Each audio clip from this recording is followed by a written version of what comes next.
Rajasthan roadways के कर्मचारियों के मुद्दे वही पुराने मुद्दे हैं जो पिछली सरकार के अंदर हम लड़ते हैं। उन्हीं मुद्दों को लेकर के आज मजबूर होकर के इतना समय से इस सरकार को देने के बाद हमारे को फिर हमारी जो 21 सूत्री मांगे हैं उनको लेकर के सरकार के सामने हमारे को सड़कों पर उतरना पड़ रहा है। ये राजस्थान रोडवेज के कर्मचारियों की मजबूरी हो गई है कि आज उनको अपने वेतन और पेंशन जैसी मांगों के लिए सड़कों पर उतरना पड़ रहा है। ये उसकी मांगे थोड़ी है, ये तो उसका जायज़ हक है जो उसको मिलना चाहिए। वो हक ही अगर उस कर्मचारी को नहीं मिलेगा, जब 30 दिन काम करने के बाद एक कर्मचारी अपने वेतन के लिए 3-3 महीने इंतजार करेगा तो उस कर्मचारी की क्या स्थितियाँ होगी, क्या परिस्थितियाँ होगी।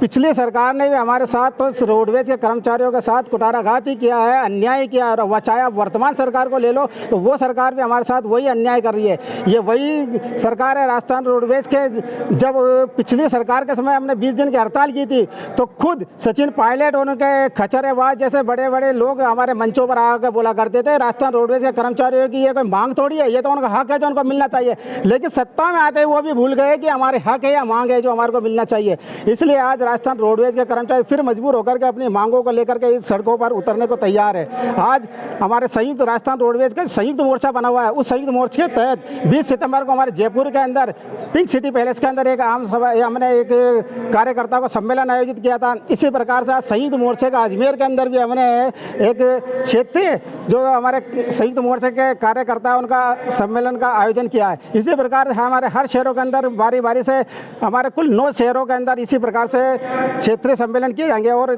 9 चरणों के बाद हमारा जो लास्ट का चरण होगा 24 नवंबर को हमने 1 दिवसीय हड़ताल का कॉल किया हुआ है सरकार से। अगर हमारी जो 21 सूत्रीय मांगे उनको नहीं मानी जाती है तो ऐसी स्थिति में रोडवेज का कर्मचारी फिर अपने मांगों को लेकर हड़ताल पे उतरने के लिए तैयार है।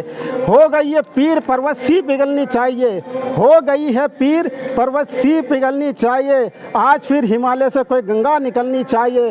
हंगामा खड़ा करना हमारा कोई मकसद नहीं, हमारा मकसद है कि राजस्थान रोडवेज की सूरत बदलनी चाहिए। इस सूरत को बदलने के लिए ही राजस्थान रोडवेज के कर्मचारी मुट्ठी तान करके, मुट्ठी बांध करके, एकजुट होकर के राजस्थान रोडवेज के लिए लड़ने के लिए तैयार है। और हमारी इस राजस्थान रोडवेज की लड़ाई का हमारा जो इस बार का नारा दिया है, हमारा दिया है रोडवेज बचाओ रोजगार बचाओ। तो रोडवेज बचेगी तो ही रोजगार बचेगा। आज हमारी स्थिति ये हो चुकी है कि जो राजस्थान रोडवेज के अंदर बस अड्डा प्राधिकरण के तहत लाकर के राजस्थान रोडवेज के बस अड्डों को प्राइवेटाइजेशन किया जा रहा है। उसके अंदर निजी बसों को चलाने के लिए तैयारी की जा रही है। अगर निजी बसें भी रोडवेज के बस अड्डों से चलने लगी तो निश्चित रूप से राजस्थान रोडवेज का डूबना तय है। जिस प्रकार से टाइटैनिक जहाज में बैठे हुए लोग सिर्फ ये इंतजार कर रहे थे कि कब डूबेगा, कितना समय